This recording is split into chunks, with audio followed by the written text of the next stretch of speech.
Hello students, welcome back to my channel सैरिश institute. आज की इस वीडियो में बात करने वाली हूँ मैं एनआईएस के रिजल्ट से रिलेटेड। तो आप लोग का रिजल्ट जो जब आया था मैंने आप लोग को इन्फॉर्म कर दिया था कि आप लोग का रिजल्ट आ चुका है।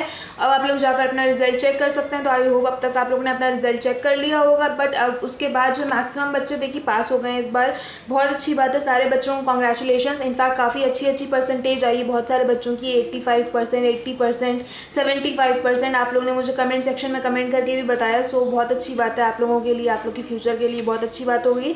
ठीक है, अब बात करते हैं उन बच्चों के बारे में, मतलब कुछ ही परसेंटेज, मतलब 10-15% बच्चे जो है फेल हो गए हैं। तो अब उन लोग का टीएमए वगैरह का मार्क्स भी आप लोग को ठीक से हो सकता है नहीं मिला हो, जिसकी वजह से आप लोग का रिजल्ट जो फेल वाला हो गया। जैसे कि आप लोग के रिजल्ट में हो गया होगा, काफ़ी सारे बच्चों ने दिक्कत बताई कि मैम हमारे में SYC आया है, SYCT आया है, SYCP आया है, XSS आया है, MPR IMPR आ गया है ना। तो ये सब चीज़ें जो प्रॉब्लम आप लोग के रिजल्ट में आ गई है, तो उसके बाद आप लोग के पास ये ऑप्शन होता है कि आप लोग आगे एग्जाम के लिए जो रजिस्टर करवा दें। ठीक है, जब आप लोग का एग्जाम लिया जाएगा तो आप लोग को एग्जाम देना होगा जिस सब्जेक्ट में आप लोग के SYC, SYCT, SYCB, मतलब कि SYC अगर खाली है आप लोगों का तो आप लोग थ्योरी और प्रैक्टिकल दोनों में फेल हैं तो आप लोग को दोनों का एग्जाम देना होगा। और अगर आप लोग का खाली SYCT आया है तो T का मतलब हो गया आप लोग का थ्योरी, कि आप लोग को थ्योरी का एग्जाम देना होगा, थ्योरी में आप लोग फेल हो चुके हैं। और अगर आया आप लोग का SYCP तो मतलब आप लोग प्रैक्टिकल में फेल हो गए हैं, आप लोग को प्रैक्टिकल का एग्जाम देना होगा, थ्योरी में आप पास हो चुके हैं। ठीक है, तो जो भी दिक्कत आप लोग के रिजल्ट में आई है उसके लिए आप लोग को आगे जब आप लोग का एग्जाम होगा तो उसके लिए रजिस्ट्रेशन करवाना पड़ेगा। ठीक है, एनआईएस बोर्ड बता देगा एग्जाम की डेट, मैं आप लोग को इन्फॉर्म ऑब्वियसली कर ही दूंगी अपने इसी चैनल पर। तो अपडेट्स लेते रहने के लिए चैनल के साथ बने रहिएगा। बाकी अब मैं आज आप लोग को बताने वाली हूँ कि आप लोग का अब जो बच्चे पास हो गए हैं जिनकी अच्छी परसेंटेज आई है ना, उनके लिए यहाँ पे बता दूँ कि अब आप लोग का रिजल्ट जब मतलब आप लोग की पूरी इस तरह से जो है हार्ड कॉपी आप लोगों को कब मिलेगी, है ना। इस तरह से आप लोगों का 45 डेज़ जो है आप लोग के लगेंगे स्टडी सेंटर पहुंचने में। आप लोग का एटलीस्ट कम से कम जो है 45 डेज़ लगते हैं। आप लोग का रिजल्ट जो है इस तरह से हार्ड कॉपी तैयार होगी, इतने सारे स्टडी सेंटर से हर जगह पहुंचते थोड़ा सा टाइम लग जाता है। तो 45 डेज़ आप लोग मान के चलिए। बाकी अगर आप लोग के पास मोबाइल नंबर है तो कॉन्टैक्ट करके आप लोग अपने स्टडी सेंटर पर पूछते भी रहिए कि आप लोग का रिजल्ट आया या नहीं आया। लेकिन आप लोग इतना मान के चलिए 45 डेज़ से पहले आप लोग का रिजल्ट नहीं आएगा। ठीक है, उसी के आसपास आएगा जब आप लोग का 40 डेज़ जो है कंप्लीट होने वाला होगा।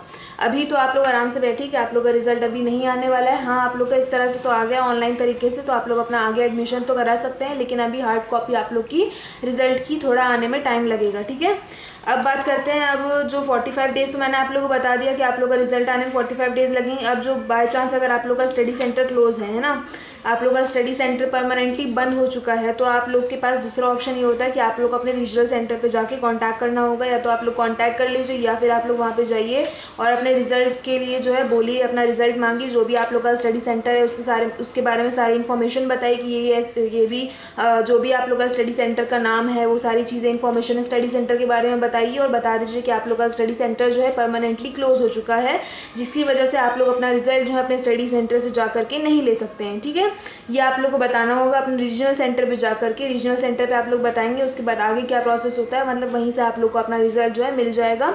इसके अलावा बीच में अगर कुछ भी दिक्कत होती है, कुछ भी समझ में ना आए तो आप लोग मुझे पूछ लीजिएगा कमेंट सेक्शन में। ठीक है, ये प्रोसेस जो मैंने शॉर्ट फॉर्म में आप लोग को बता दिया। जब आप लोग का रिजल्ट लेने का टाइम आएगा तो अगर आप लोग को बाई चांस स्टडी सेंटर बंद होता है तो आप लोग के पास सेकेंड ऑप्शन ये होता है कि आप लोग अपने रीजनल सेंटर पर जाकर कॉन्टैक्ट करिए, अपना रिजल्ट ले लीजिए और अपना स्टडी सेंटर के बारे में बता दीजिए कि ये रीज़न है जिसकी वजह से हमें यहाँ रीजनल सेंटर पे आकर अपना रिजल्ट लेना पड़ा, क्योंकि हमारा स्टडी सेंटर जो है परमानेंटली क्लोज हो चुका है। 12th वाले बच्चे हैं या 10th वाले बच्चे हैं एनआईएस बोर्ड में, अगर वो जो है फर्स्ट टाइम प्रमोट हुए हैं, पहली बार अगर न्यू स्टूडेंट्स हैं, उन्हें सारा फॉर्मेट नहीं पता कि उनका रिजल्ट जो उन्हें क्या क्या लेना चाहिए। तो जैसे फॉर एग्जांपल जिनका स्टडी सेंटर ओपन होगा वहाँ स्टडी सेंटर से जाकर ही लीजिएगा आप लोग। ठीक है, बाकी अब जैसे फॉर एग्जांपल आप लोग गए स्टडी सेंटर या रीजनल सेंटर है ना अपना रिजल्ट लेने के लिए, जब आप लोग का रिजल्ट आ चुका होगा तो जैसे 12th वाले नहीं, पहले 10th वाले का बताती हूँ। 10th वाले बच्चों की मार्कशीट जो है कुछ इस तरह की होगी। ठीक है, इस तरह की आप लोग की मार्कशीट होगी जिसमें आप लोग के सब्जेक्ट, उसका टीएमए का मार्क्स आप लोग का, और आप लोग के थ्योरी के मार्क्स, प्रैक्टिकल के मार्क्स, उसके बाद टोटल, उसके बाद यहाँ पे स्पेलिंग करके पूरा बताया है यहाँ पे। फिर आप लोग का ग्रेड बताया गया होगा कि आप लोग को सब्जेक्ट वाइज कितना C, D, A+B है ना, कितने ग्रेड आप लोग को मिले हैं। उसके बाद यहाँ पे आप लोग का नीचे की तरफ जो है यहाँ पे लिखा होगा पास या फेल, है ना। यहाँ पे बता दिया जाएगा कि आप लोग का रिजल्ट क्या है, आप लोग पास हैं या फेल हो चुके हैं। यहाँ पे नीचे की तरफ जो है एक बॉक्स के बाद नीचे की तरफ यहाँ पे लिखा होगा रिजल्ट के आगे लिखा होगा पास या फेल। अगर आप लोग का रिजल्ट जो है पास है तो वहाँ पे पास लिखा होगा, और आप लोग का रिजल्ट अगर फेल है तो आप लोग का यहाँ पे फेल लिखा होगा। और आप लोग को यहाँ पे देखना पड़ेगा आगे की तरफ, सारे सब्जेक्ट्स के आगे जो है लिखा होगा SYC, जिस भी सब्जेक्ट में आप लोग की दिक्कत है। अगर SYC लिखा है किसी भी सब्जेक्ट के आगे तो आप लोग का उस सब्जेक्ट का दोनों प्रैक्टिकल और थ्योरी का एग्जाम आप लोग को देना होगा।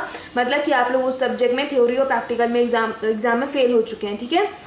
और अगर खाली SYCT लिखा है तो आप लोग थ्योरी में फेल हो चुके हैं, और अगर SYCP लिखा है तो आप लोग खाली प्रैक्टिकल में फेल हुए हैं, तो उसका आप लोग को एग्ज़ाम आगे जाकर देना होगा। अब आगे क्या प्रोसेस होता है कि अगर इनकेस आप लोग को प्रमोट कर दिया जाए या जो भी होता है तो आगे आप लोग का आगे की अपडेट है, उसकी आप लोग टेंशन मत लीजिए।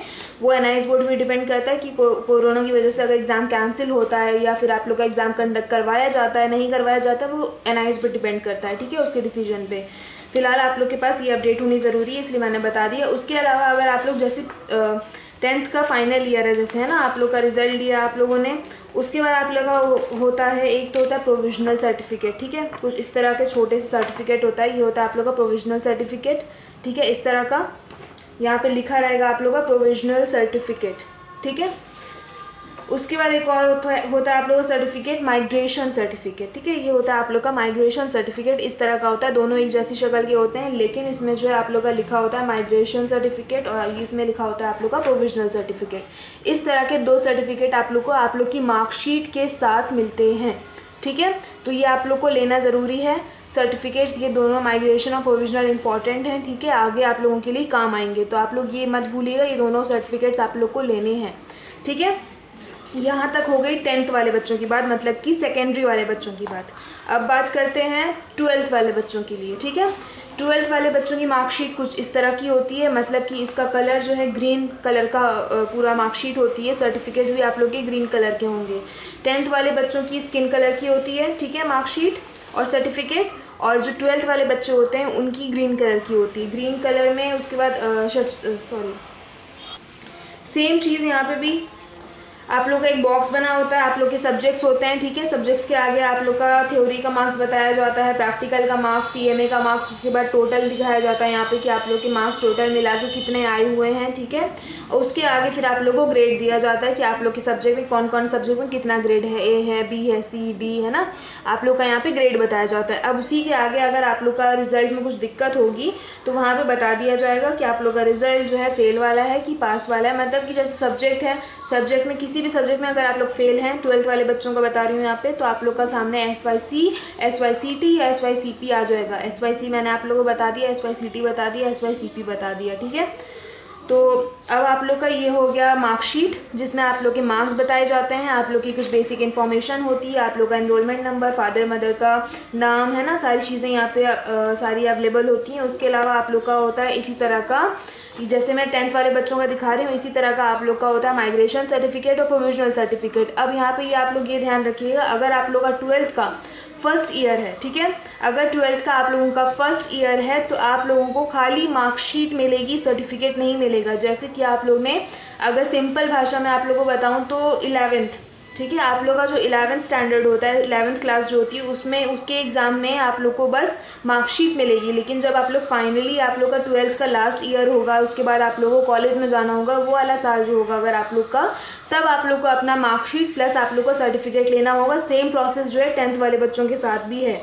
सिंपल सी बात है, ज़्यादा कंफ्यूज होने की ज़रूरत नहीं है। जो आप लोग का पहला, जैसे कि आप लोग ने 10th पास किया, ठीक है, 12th वाले बच्चों को समझा रही हूँ, जैसे आप लोग ने 10th पास किया, 10th के बाद आप लोग का पहला ईयर आ गया, मतलब कि आप लोग सिंपल भाषा में बता दूँ तो 11th आप लोग का, ठीक है, 10th के बाद आ गया आप लोग का 11th में जिन सब्जेक्ट्स का आप लोग एग्ज़ाम देंगे, उसके बाद जब आप लोग का रिजल्ट आएगा तो आप लोग को खाली मार्कशीट मिलेगी। उस टाइम पर आप लोग को सर्टिफिकेट्स नहीं मिलेंगे, ठीक है।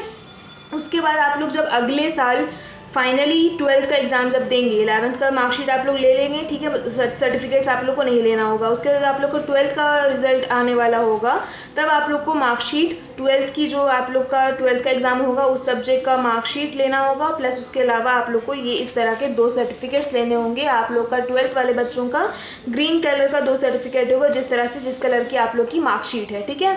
यहाँ पे मेरे पास अवेलेबल नहीं है अभी 12th का ग्रीन कलर का सर्टिफिकेट, ठीक है, इसलिए एग्जांपल लेके 10th वाले बच्चों का दिखा रही हूँ मैं। तो इस तरह से आप लोग का ग्रीन कलर का सर्टिफिकेट होगा, जो कि आप लोग को फाइनल ईयर में आप लोग को लेना होगा, जब आप लोग 12th पास करके फिर आगे NIS बोर्ड से निकल जाएंगे, आगे कॉलेज वगैरह में चले जाएंगे, ठीक है। तो आई होप यहाँ तक जो आप लोग को समझ में आ गया होगा। जो बच्चों को समझ में नहीं आता है, कई बार बच्चे जो है परेशान होते रहते हैं कि हमें सर्टिफिकेट मिला ही नहीं, तो आप लोग को स्टडी सेंटर पे अगर नहीं देते हैं तो मांगिए, अगर आप लोग का फाइनल ईयर है तो, वरना आप लोग को नहीं दिया जाएगा। वो आप लोग का फाइनल ईयर हो जाता है तब उसके बाद आप लोग को दिया जाता है सर्टिफिकेट, ठीक है।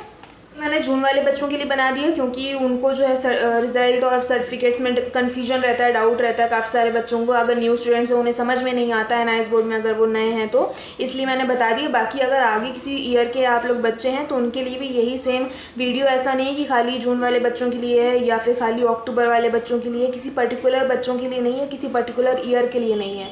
अगर ये वीडियो आगे जाकर मतलब 2022, 23, 24 आगे भी कोई भी ईयर में अगर आप लोग ये वीडियो देख रहे हैं तब भी आप लोग के लिए बेनिफिशियल है, ठीक है। इसमें सारी जितनी भी अपडेट्स मैंने बताई है वो आप लोगों के लिए काम आएगी, खाली जून वाले बच्चों के लिए यहाँ पर नहीं है, ठीक है। होप जून वाले बच्चों का तो डाउट क्लियर हो ही गया होगा। बाकी अक्टूबर वाले बच्चे भी अगर ये वीडियो देख रहे हैं तो आप लोगों के लिए भी बेनिफिशियल है। ये सारी अपडेट्स मैंने आप लोगों को जो बताई आप लोगों के लिए भी इंपॉर्टेंट है, ठीक है।